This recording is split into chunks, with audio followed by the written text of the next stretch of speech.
Hey guys, subscribe for daily knife content. And if you're shopping for knives and gear, make sure you check out the description of the video you're watching right now for links to some great online retailers. There's also individual links for knives that I personally recommend. Thanks! What's going on YouTube? Metal Complex here, and today I've got another interesting knife review slash knife overview to share with you guys. This is the Cold Steel 4MAX Scout.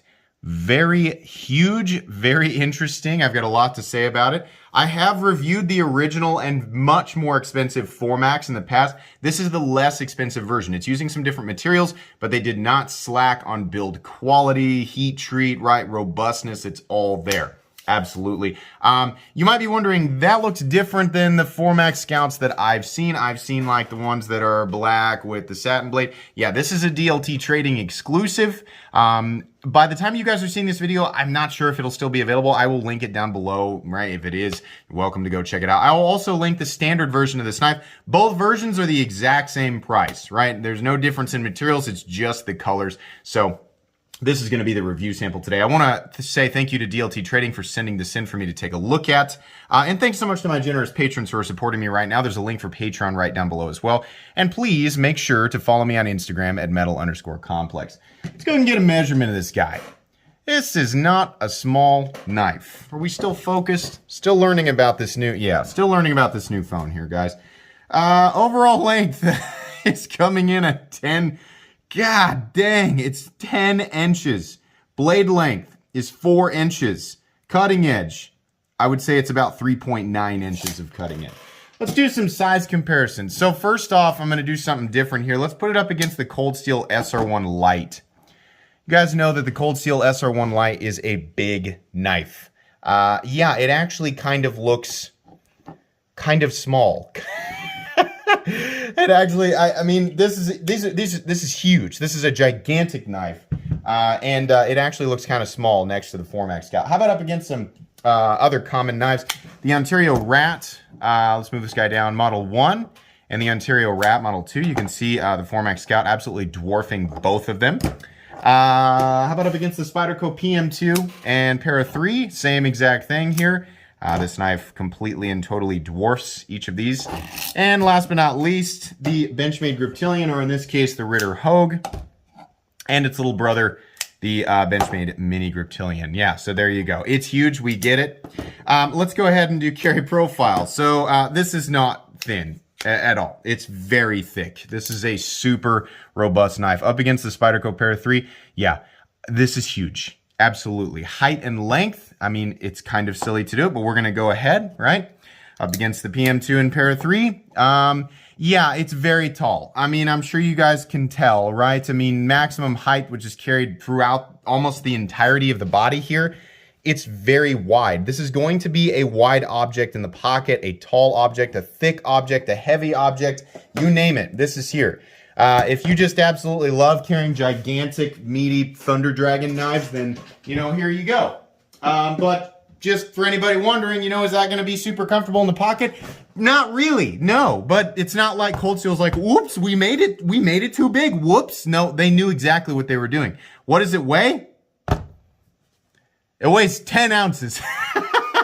Yeah, so it is using injection mold plastic, which in this case I'm not sure is actually reducing the weight much versus its more expensive G10 brother. It's freaking huge. Very thick, very heavy, right? Let's go ahead and check the blade stock thickness here. I believe this is 190 thousandths. Let's check. Sorry, zeroing out. Yeah, okay, so it's 100, it says 187.5, that's right. So, to compare, that is like the Medford 187, the Hinder XM24. Yeah, big, thick, heavy, right? Liners in here, actually didn't check. I believe the liners are steel. Yeah, the liners are steel. I've seen, there's some other Cold Steels that have some aluminum liners, depending on what the lock is, right? Those are steel liners. Of course, you have the steel Triad lock, a massively, ridiculously robust version of the Cold Steel Triad lock. Yeah, there's no compromise really anywhere with this. This is just insano overbuilt, right? It has the same build quality as the original 4MAX.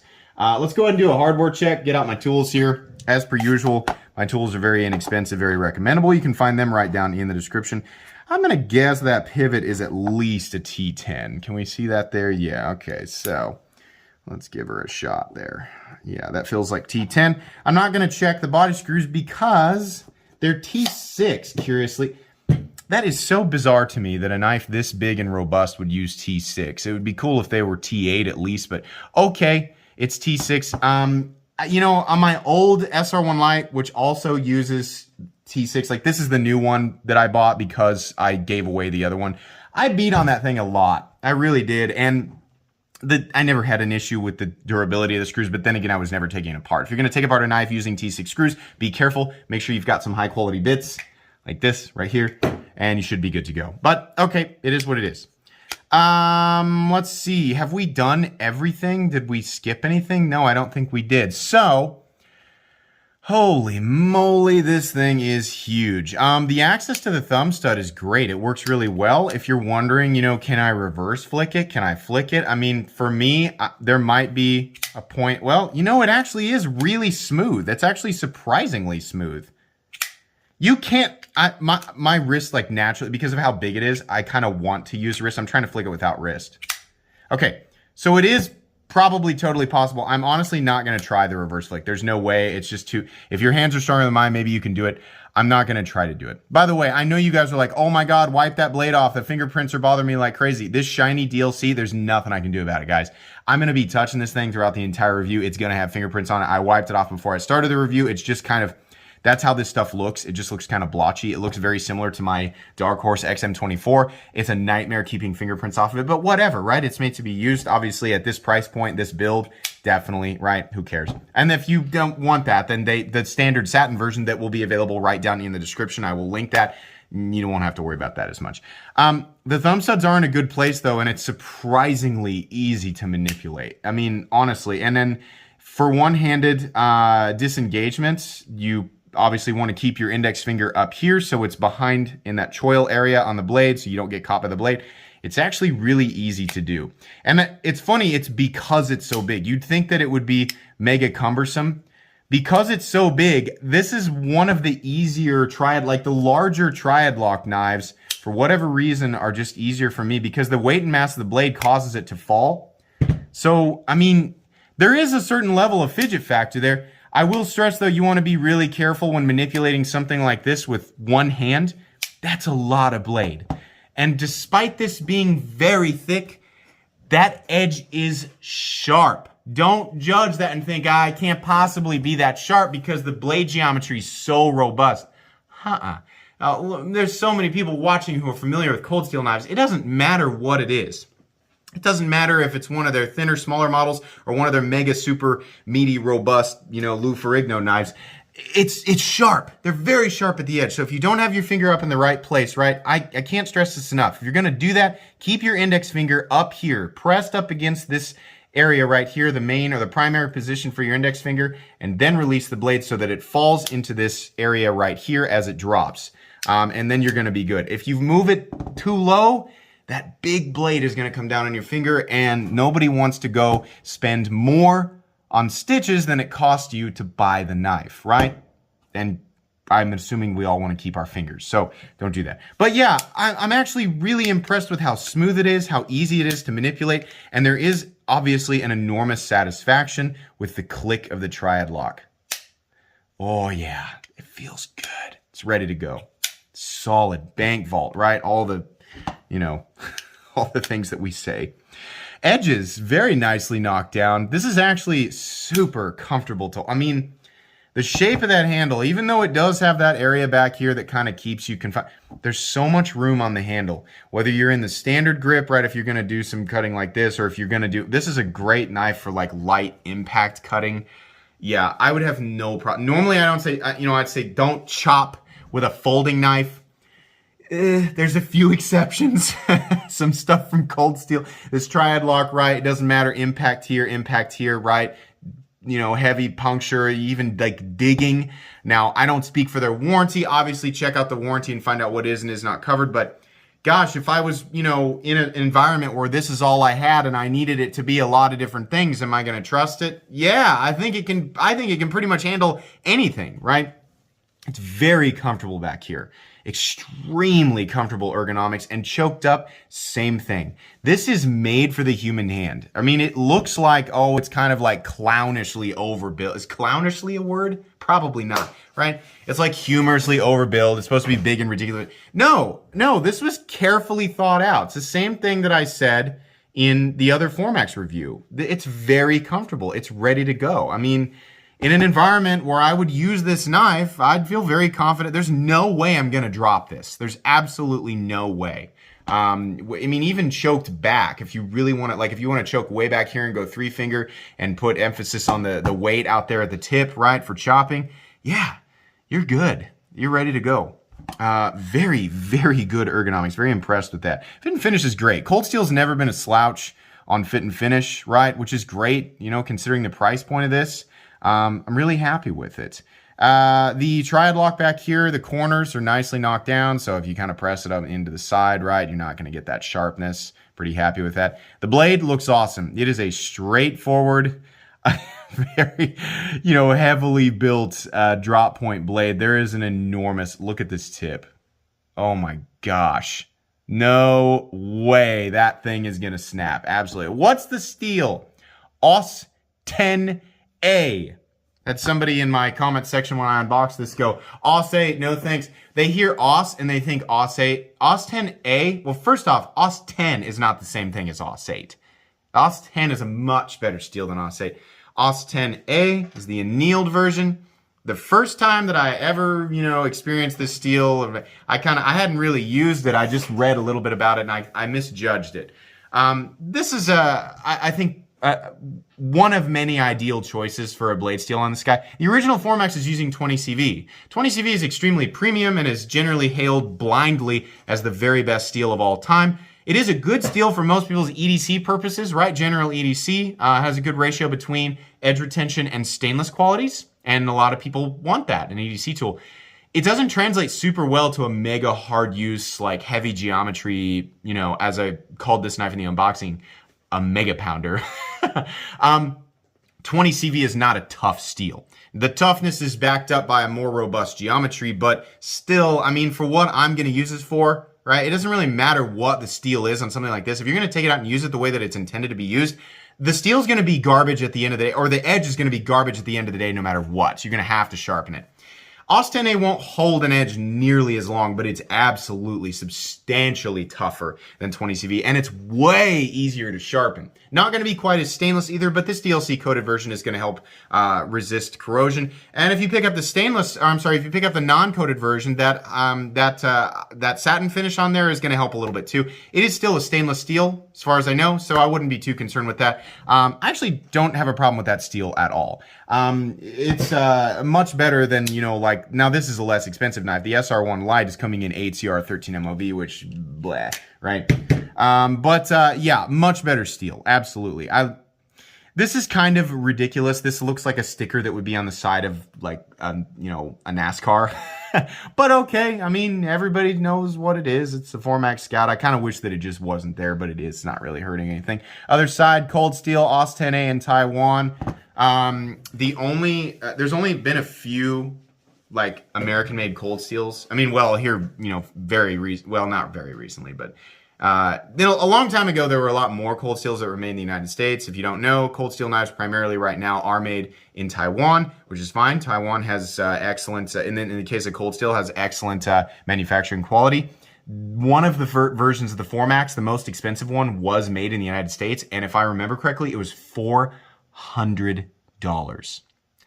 Ouch. This guy's nowhere near that. Nowhere near. It's a fraction of the cost with exactly the same build quality, in my opinion. Anyways, yeah, massively thick handles, though. I gotta stress that. These are very thick. It does fill the hand. I mean, talk about confidence in hand. It's there. You pick this thing up and you're going to go, yep, I definitely want to go out and use this. I mean, there's no question whatsoever, even with the injection mold plastic, which is nicely textured, by the way. It's backed up by pretty robust steel liners. So you do get that solidity. A lot of that comes with, well, a lot of the fortification and feeling of solidity is coming from this massive triad lock. And then we've got another injection mold backspacer back here. There is a little bit of a right there. There's a little bit of a gap, and maybe I could tighten down that pocket clip screw, and maybe that would help a little bit, but that was the one little fit and finish issue that I noticed, but not really that big of a deal. For a knife that's going to be thrown around a lot, I would have liked to see that, you know, totally no gap whatsoever. It's a teeny tiny little thing. It's there, whatever. Lanyard hole exists. I'm not the big fan of the lanyard hole. I wish that the lanyard hole was back here and the pocket clip was moved up a little bit so it would carry a little bit deeper. You might look at this and think, wow, that's kind of shallow. It doesn't carry all that deep. Look how much of the knife is going to be in your pocket, right? The ratios and depth and all that is thrown completely off by how heavy it is, how wide it is, how much of the knife is actually in your pocket. It's fine. That bill points down a little bit, and while that does absolutely secure it in your pocket, it makes it a little bit difficult to get in and out. This is not really a knife that's going to be easy to push in the pocket with one hand and pull it out with one hand. When you're pulling it out, you pretty much have to dedicate to a pretty powerful movement, especially if you're wearing like heavy duty pants where it's going to be pinched really tight. It will absolutely fray up your pants. The texturing, it's going to fray up your pants, but whatever, right? If you're carrying this knife, there's a good chance you're outside working with it, right? So your pants are frayed up anyway from whatever it is you've been doing while you've been wearing them. The pocket clip is okay. I mean, it's wide. It also has an unfortunate shape. What is the deal with the knife world? And like, it's everywhere. This happens so much. It's so weird. I feel like I'm being trolled. I feel like we're all being trolled by the knife world, and they just slip those in there. Just a slightly different shaped pocket clip would have... All right. Well, here, sorry guys. It just is what it is. You know, that's the shape they chose. It works, right? Sorry if you haven't seen that before and now you can't unsee it. It's there. But anyways, pocket clip on this guy has the exact same finish as the blade. So, okay. The lockup on this guy is absolutely 100% solid. This is one of those knives where I feel like no matter what, you know, however much force a lot of knives can feel solid and then I really wrench on them and I can get some blade play and I don't count that, right? Because I'm intentionally trying to do it. This knife, no matter how hard I wrench in it, there's not going to be any blade play. It's just not going to be the case. Centering on this guy, I've been flipping it open quite a bit. It has walked a little bit to the right. I'm pretty certain that I can crank on that just a little bit and get it back to center. In fact, I'm going to do that for you guys right here on camera so that I can prove it. And if I can't, well, then maybe it's off center. But there's the deal. Okay, so we're going back to a T10. And let's see if we can just give that a little crankaroo. Is it one to come back or is it not? Let's try again. Well, it's not wanting to come all the way back center, and we're getting really tight here. So this is one of those knives where I probably have to do the centering trick. Let me get that back to a normal. Yeah, there we go. This is one of those knives where I probably need to do the centering trick where I got to pull these out and put... Periodically, I'll get a cold steel knife that won't be perfectly on center, and it tends to be some of the less expensive ones. That's a bummer. I mean, even at this price, they should come center. We have you know, budget knives now that are substantially under the $50 price point that are, for the most part, perfectly centered. So maybe there's a little bit of extra challenge with something that's so big, or maybe because it's larger, it should be easier to get the blade centered. But it is definitely off a little bit. I mean, I wonder if it's mushy. Is it mushy where like I can push it? Yeah, it's a little bit mushy. So I pushed on it a little bit and it came a little bit more on center. It'd be nice to have those all on center. And I would venture to guess that the majority of these are probably on center or very, very close. I'm also confident that I can center it, but still at this price point, I'd really like it to be centered. So there you go. It is what it is. If you have a blade that is not centered and you're like, how do I center it? Just type in Metal Complex, how to center the blade on a folding knife, and my centering video will pop up. You can use that for pretty much anything, and it should work, except for fixed blades. Hilarious. Okay, so anyways, I think that's pretty much all I have to say about this. So pros and cons, right? It's freaking gigantic. Is this going to make a good EDC knife? No, not for the vast majority of people, right? I mean, if you like to carry gigantic folders and it's legal to carry, then yeah, knock yourself out, right? But if you're used to carrying Like, let's say you're used to carrying the Spyderco Shaman, right? And you're like, it's a big knife. I like big knives, right? This isn't mine, by the way. This belongs to my buddy who has it set up for left-handed carry.